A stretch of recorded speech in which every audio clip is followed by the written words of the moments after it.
Hey everybody, this is TotalGamerJunkie. I want to welcome you all back to my channel.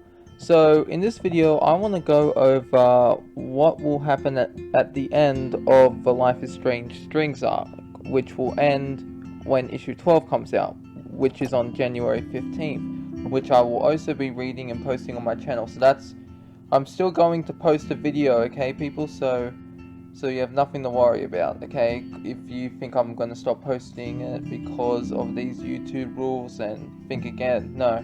Because this is something unique to my channel, and it's really, basically, that's what most people, most of, if not all of you, are interested in my channel for, the Life is Strange content. So anyways, as we all know, at the end of issue 11, in case you need a recap, I'll give you one. Tristan takes Max to the beach where she sees Dust Chloe, which I'm 100% certain is Dust Chloe, but Tristan has to hold Max's hand so she can see Chloe. So when Max tries to reach out, Tristan's head starts hurting and he gets nosebleeds. At the same time, the Waves Chloe, which is also the Strings Chloe, she starts getting massive headaches too, and as I've mentioned before in a previous video, I believe what was happening was that the Dust Chloe's mind was merging with the Waves / Strings Chloe's mind. And I also made another video where I said that Tristan could possibly be killed because of it. So how exactly will this issue end? Because it's the 6th today, so we got 9 days to figure this out. Okay, so first way it can end is the road trip. Okay, maybe Max, because as we all know, Max tries to move on, and she ultimately can in the Waves arc, because she wants to go home, but she has to make a life here in the Waves timeline after leaving her timeline with her Chloe, which was the Dust one. So what could happen is, maybe, which I hope doesn't happen. I want to get that prize field, goddammit.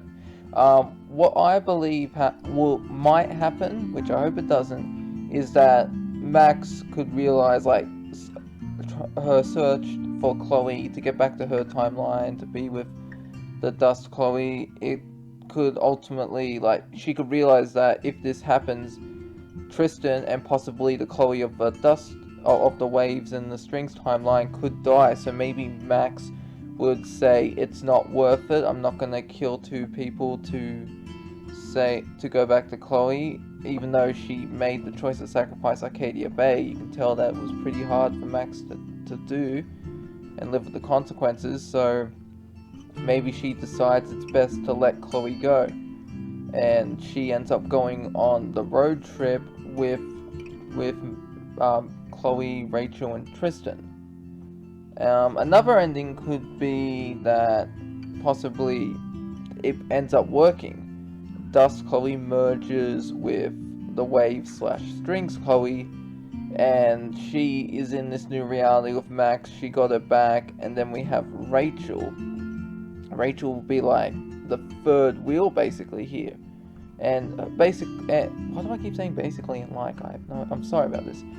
So what that would mean is, since Dust Chloe is now in the body of Waves and Strings Chloe, that would mean that the Waves and Strings Chloe is gone forever. She basically died, and so that would really piss off Rachel. I could tell she would hate Max for doing that and wouldn't be friends with her.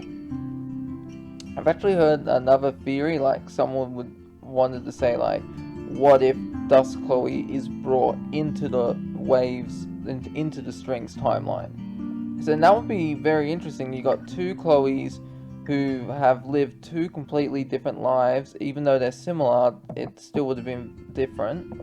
So I don't know, like, it could be interesting to see them talk, and they'd basically be like, since they're the same person, people would obviously wouldn't know they're the same person. They'd be like, oh, you're twins and that. So they'd be able to get away with it. No one would ever think that they're the same person from an alternate timeline, whatever. So if Max does go to a timeline, this is what I'm worried about. Like, if Max does go to a timeline, what's going to happen with the Strings timeline? Because will Max be able, like, will we still follow that in a spin-off comic? Maybe when Max goes to her timeline to be with her Chloe, we could get a spin-off series that follows Tristan and where he's with Chloe and Rachel from the Strings timeline, and it shows them going on the road trip, possibly.